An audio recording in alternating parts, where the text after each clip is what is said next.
नमस्कार, मी क्षमा गोडबोले. रसथाळ या माझ्या यूट्यूब चॅनलमध्ये आपले स्वागत. सध्या उन्हाळ्याचा सीझन आहे. भरपूर आंबा, फणस, काजू आलेले आहेत. ताजे ताजे काजू बाजारात येतात आणि त्याची भाजी कशी करायची हे माहिती नसतं. त्यामुळे आज आपण शिकणार आहोत ताज्या ताज्या आलेल्या ओल्या काजूची छान छान भाजी.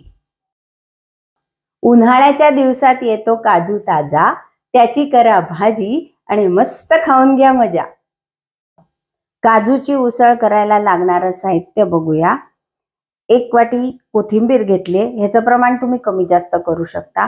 1 चमचा लाल तिखट घेतलंय, अर्धा चमचा हळद घेतलंय, 1 चमचा जिरं घेतलंय, पाव चमचा मोहरी घेतलंय, पाव चमचा हिंग घेतलंय, 1 चमचा गूळ घेतलाय, मिरच्या घेतल्यात 3-4, 2 हिरव्या आहेत आणि ह्या 2 अशा साध्या आहेत. त्याच्यामध्ये 1 तिखट आहे आणि 1 कमी तिखट आहे.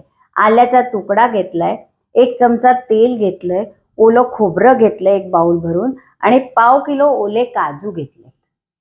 चवीप्रमाणे मीठ घालूया आणि 1 अर्धा वाटी त्याच्यामध्ये पाणी घालूया. आता वळूया कृतीकडे. सर्वप्रथम मिक्सरचं भांडं घेऊया. त्यात मिरच्या, आलं, कोथिंबीर, थोडीशी सजावटीसाठी ठेवून देऊया आणि खोबरं असं छान वाटून घेऊया.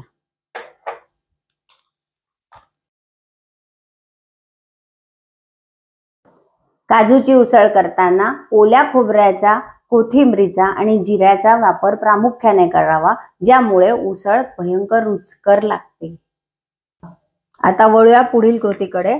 कुकर ठेवलाय आपण, गॅस चालू केलाय, मीडियमच ठेवलाय गॅस. सर्वप्रथम आपण तेल घालून घेणार आहोत. तेल तापलंय, आता त्यात जिरं मोहरी घालून घेऊया, हिंग, तिखट आणि हळद. आपण जे वाटण करून घेतलं होतं ते वाटण,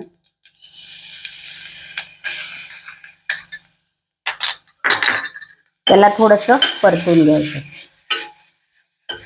वाटण परतताना गॅस थोडा मंद ठेवा, नाहीतर वाटण करपून घ्यायचं.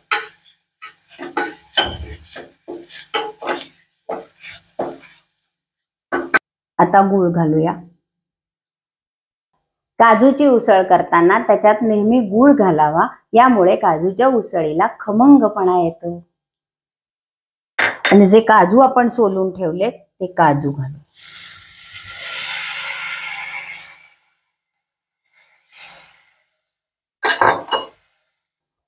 ओल्या काजूची उसळ करताना ओला काजू बाजारातून आणला की तो कोमट पाणी करायचं, त्याच्यामध्ये थोडंसं मीठ घालायचं आणि त्याच्यात तो काजू घालायचा आणि त्याच्यानंतर त्याच्यावरची सालं काढून घ्यायची, म्हणजे काजू स्वच्छ होतो आणि त्याच्यावरचा चीक निघून जातो.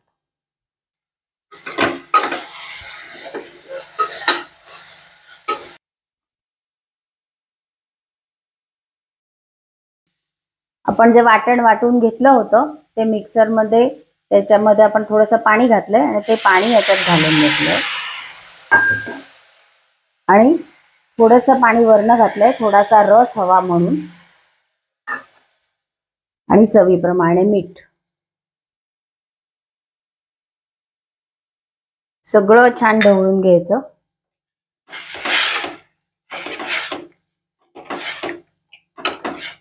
याला झाकण लावून 3 शिट्ट्या करून घ्यायच्या.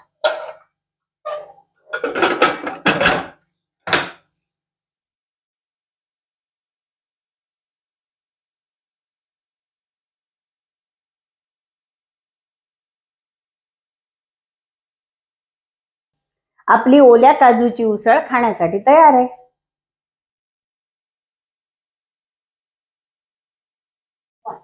ही उसळ तुम्ही तांदूळाची भाकरी, पोळी, ब्रेड कशाही सोबत खाऊ शकता, छान लागते. कोकणामध्ये ती ब्रेड सोबत किंवा पोळी सोबत खात नाहीत, पण भाकरी सोबत खातात. त्याची लज्जतच काही न्यारी आहे भाकरी सोबतची. तर मग कशी वाटली तुम्हाला ही ओल्या काजूची उसळ? आवडली असेल तर लाईक करा, शेअर करा आणि तुमच्या प्रतिक्रिया मला कमेंट बॉक्समध्ये लिहून कळवा. आणि अशाच नवनवीन रेसिपीज जाणून घ्यायला सबस्क्राईब करा. धन्यवाद. निरोगी रहा, स्वादिष्ट अन्नाचं सेवन करत रहा. नमस्कार मंडळी, आता नवीन सिरीजनुसार थोडासा बदल करूया. म्हणजेच आता महिन्यातून एक दिवस एक मोठी रेसिपी, ही मोठी रेसिपी करून बघायला भेटूया प्रत्येक महिन्याच्या शेवटच्या शनिवारी ठीक 8 वाजता. धन्यवाद. निरोगी रहा, स्वादिष्ट अन्नाचे सेवन करत राहा.